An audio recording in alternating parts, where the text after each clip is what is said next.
Hey everybody, it's me, Randy Ray. Thanks for visiting Literate Texan. This is my YouTube channel where we talk about literature and books, highbrow to lowbrow, you name it. We don't discriminate here, and we're not snobby. So Bookless Pete posted a really great video today about why you should start your own Booktube channel. And it was a good 20-minute long video. It was really meaty. If you haven't watched it already, I'm going to put a link to it in my description. But I wanted to follow it up with a response video, and I call it Top 10 Reasons You Should Start Your Own Booktube Channel.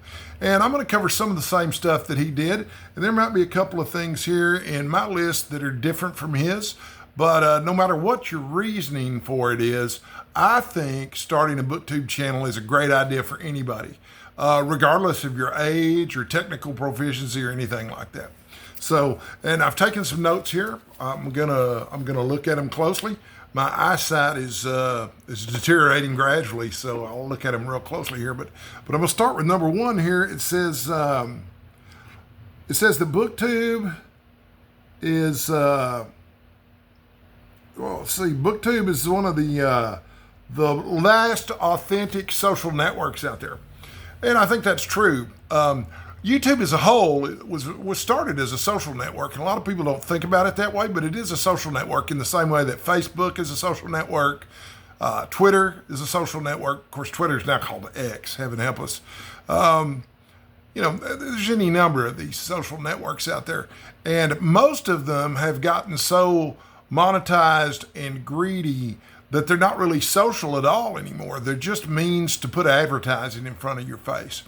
And YouTube, I could say, is the same way, but Booktube is a little corner of YouTube. It's where we hang out. Isn't that way anymore. If you're one of the small to medium-sized channels on Booktube, chances are you're honestly talking about what books you like, what books you've read. You're looking for other people to share their opinions. And it's just there's a lot to be said for authenticity. And the internet used to be a really great place, no matter what channel you looked at. But now, good luck finding even a blog that's sincere and not just written in hopes of getting a few pennies per click off some advertising on there. So yeah, that's my number one reason for starting a Booktube channel, is it gets you involved in and I don't know how long it's going to last this way, but maybe it'll last a long time. I hope so. Steve Donahue seems to think that Booktube as we know it won't last very long this way, but we're going to see. I'm going to stuff it out as long as I can, and I hope he does too, because I enjoy his channel. My number two reason on here, it's fun. Okay, so I'm going to tell you, I'm not lying, Booktube changed my life. This is the most fun I've ever had. And I'm a 55-year-old man. I have not lacked for experiences in my lifetime. I've had a varied career history. I've done everything from department store Santa to clown at children's parties to owning my own bookstore and being a successful internet marketer. So even though I complain about the way the internet works these days, I've fully participated in it and made a lot of money along the way. But at no time were any of the things that I participated in as much fun as I've had on Booktube. For a variety of reasons. The other 8 reasons on here are probably the whys behind why I've had so much fun on Booktube. And I think most of them will apply to most of the people watching this video. So if you've been thinking about launching a Booktube channel, like maybe you're they call them a subscriber, someone who comments and just subscribes, then maybe it's time for you to start. I know what I did when I started. At first, I bought some equipment. I spent $100 on some equipment. And then I let that stuff sit there on a shelf for 9 months before I launched my channel, because I wanted everything to be perfect. And I wanted to learn how to use all of the equipment exactly perfectly. And then one day I said, you know what? I'm just going to go for it. And I made 2 or 3 videos that were accidentally really badly. And then my 4th video was a real video that I could show off. And I think it's still live. If you scroll back to my earliest videos, I think my earliest video is still on here. So yeah. But I've had a big time. Of course, I'm a really social person, and I like meeting new people, and I like meeting new people with great personalities. And that's what I've tended to find on Booktube are people with great personalities. Because let's face it, people on Booktube are well read. They've had insights into a lot of different things. And that's what makes someone fun and gives someone a personality is they've got multiple rooms in the house of their mind. Number 3, it doesn't require a lot of technical skills. We were just talking about that. It really doesn't require a lot of technical skills. Okay, so I've seen channels that are Booktube channels that are really fancy, or they use a lot of technological stuff, from thumbnail graphics to editing. Some of this stuff I still haven't learned how to do yet. Like, I don't know how to edit a video to save my life. I think if I had an Apple phone, it would probably be a lot easier for me to do some editing. So there's some kind of videos that I can't make. Like, you'll see some of the bigger booktubers make what they call vlogs. I think everything's kind of a vlog anyway. But they'll record themselves and little snippets of themselves over the course of a day or a week or a month and splice those into one long video. And sometimes the snippets are running at fast forward, and sometimes they're not, and sometimes they'll stop to let you see what their facial expressions are in certain places. But that's really cool and all, but you don't need that. You don't have to have that. All you really need, any decent phone these days is going to have a camera and a microphone that's good enough to post to Booktube. I used to use a Pixel. I'm not sure which phone I'm using now, but it's not exactly state of the art, and it's not exactly high tech. I don't have a separate microphone. I'm just using the microphone on my phone. I have had people tell me that my channel would be a lot better if I did use a better microphone, and they may be right about that. But I've got a lot of subscribers, at least in my mind, there are a lot of subscribers, and I don't get a lot of complaints about the sound. Everybody seems to get the points that I'm trying to make. But if you think that you need a lot of technical know-how to start a Booktube channel, it just doesn't. You know, I got a stand for my phone and a light, background light, and then that's it. That's all I bought to get ready for this. One time I called this stand that I put my phone on, I called it a tripod in front of a friend of mine. And he said, "Randy, there's so many reasons that's not a tripod, and you know all of them." And he's right. It's just a stand. It doesn't have 3 legs at all. But yeah. So yeah, don't worry about needing to be technological wizard or something like that. You don't need it to start your Booktube channel. Number 4, you'll read more books. This may or may not be true for you. Some people say that Booktube takes up so much time that it takes away from their reading time. What I've found is that needing to have something to talk about has led me to read more. I'm motivated to read more. And that's a good thing. I think the more time I spend reading, the better. And I like to keep records, and I like to talk about statistics, and people like to hear about your numbers. So I've started keeping reading logs. And I had a boss tell me one time, he said, performance measured is performance improved. And it's true. Once I started keeping records, I guarantee you, I started reading more books than I was before. And I like to track pages now because to me, that's a more meaningful metric than how many books that I'm reading. But I am convinced that most people, if they start a Booktube channel, will read more just so they'll have more to talk about on their channel. They'll have more reasons to start, okay? So number 5,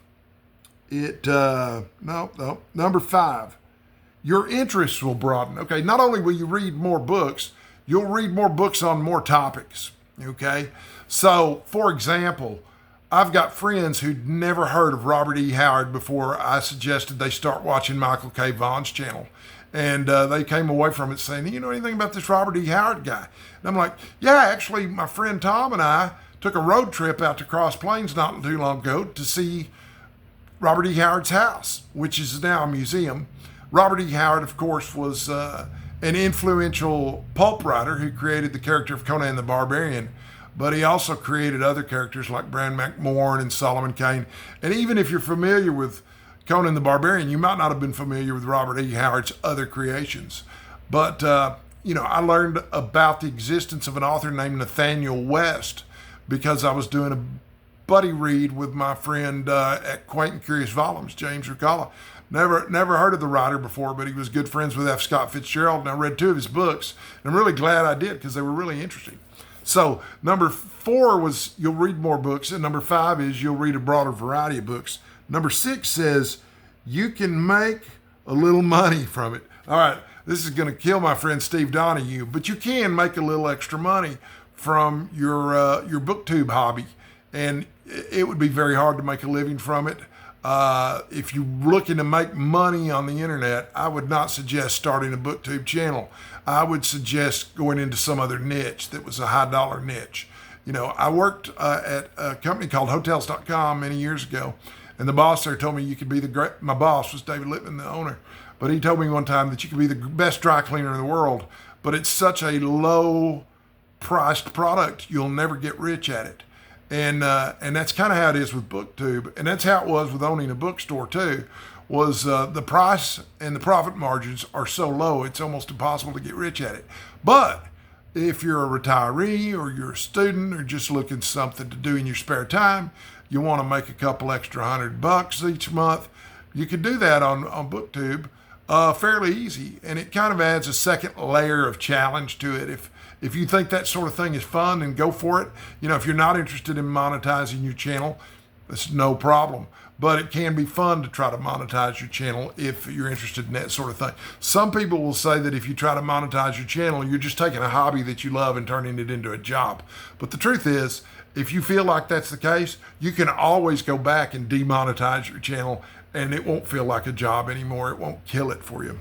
Okay, number 7 on my list of reasons is, let's see,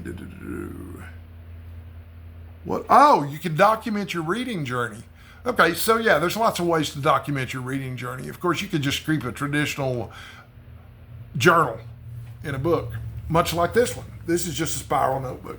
I've got like 8 or 9 of these lying around here, most of them full of notes for my Booktube channel. But if you go on YouTube and you look up my name, you've got a list of 247 or 248 videos, many of which document my reading journey. You know, over the last 2.5 years, this is what I've read and this is what I thought of it. And it's kind of nice to be able to look back and see what I've been up to. And I really look forward to when I've had 10 years here and I can go back and say, well, here's what I was reading in 2025 when I was 55 years old compared to what I'm reading now at 65 at 2035. So, and then number 8, starting point for it's a great starting point for a bigger online presence. Okay, let's say you want to get on the internet and you want to be a presence or a force, but you're not sure how to start. Well, you're going to learn a lot of stuff about a lot of different things by running your Booktube channel, especially if you're trying to improve your channel all the time, which I am. You know, I've learned how to make better thumbnails, for example. If you look through a history of my videos, you'll see my thumbnails have changed dramatically. And, excuse me, I've got the hiccups, systematically over the last few years.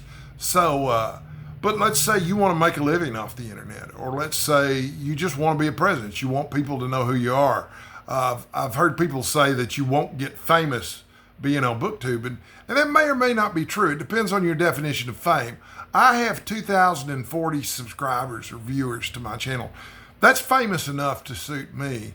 Although, you know, I'd also like to see that number grow. You know, at 3,000 subscribers, I'm more famous than someone who has 2,000 subscribers, probably. But if you want to be famous for some other topic, you can start with Booktube and then move on. Maybe you're interested in calligraphy also, or maybe you're an artist or a musician. But you can get your fingers wet or your toes wet, excuse me, on Booktube and learn what you need to know about YouTubing from there and then move on to something bigger. I've also seen people who had channels about different subjects that moved on to have a Booktube channel. You know, one of the prominent Booktubers that I follow started off with a channel about how to make better grades on your entrance exams to the university. And I've seen other channels that were just about student life in college, and they transitioned into Booktube channels as they went along, and they have huge subscriber bases.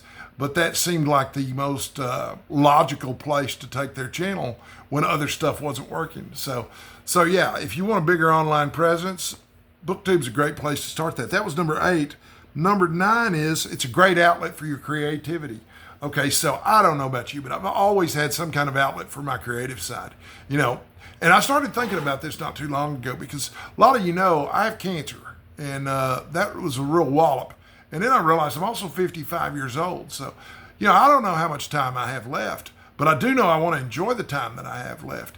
And one of the techniques that I use to figure out what are you going to enjoy is thought about what I enjoyed when I was 12, 13 years old. Well, what did I like to do as a kid? Well, my favorite thing to do as a kid, I had creative outlets like, I painted, I was in art, I wrote fiction, and that hobby continued. Writing of fiction continued well into my college days and after. But also, talking about stuff was a creative outlet for me then. But reading books was a huge outlet for my creativity. So a lot of the books that I loved then, I love now. I reread the Sherlock Holmes books just about every year, maybe every 2 years. It's a lot of reading. But yeah, if you're looking for a way to express your creativity and you're tired of some of the ways you're doing it now, this might be a way to do it. I have one friend who's a very good friend who joined Toastmasters and has done Toastmasters for 20 years. And I knew him before Toastmasters too. And he's a much happier, better adjusted person after finding that creative outlet than before. And I think that's probably true for a lot of people who join Booktube. And finally, number 10, it says, you discover book recommendations. Okay, so as you become part of the Booktube community, unless you just ignore the comments, okay, and just ignore all the other booktubers, in which case I think maybe if you're planning to come in and ignore everybody else in the community, maybe you shouldn't start a Booktube channel. But if you're going to pay attention to the other people in the community, and I think you should, then you're going to wind up getting book recommendations all the time. You're never going to run out of ideas for what should I read next. Everybody's got new ideas, and some of them are just fantastic. And I'm reading stuff now I probably never would have come across before if it hadn't been for Booktube. And so I want to thank my friends and family of choice here in the Booktube community for that, because like I said, this changed my life. I've never had a better time. And I really enjoyed Bookless Pete's video this morning. I'll put a link to it in the description down below. If you're thinking about starting a Booktube channel, but you have reservations of some kind, please leave a comment about it for me down below. And if I can help, I will. If I can't help, I bet I can find someone who can help. And if you're holding off just because you're a perfectionist, don't hold off, man. Just take a whack at it and go. All you got to do is turn on the phone, start talking about what you're reading. It's really that simple.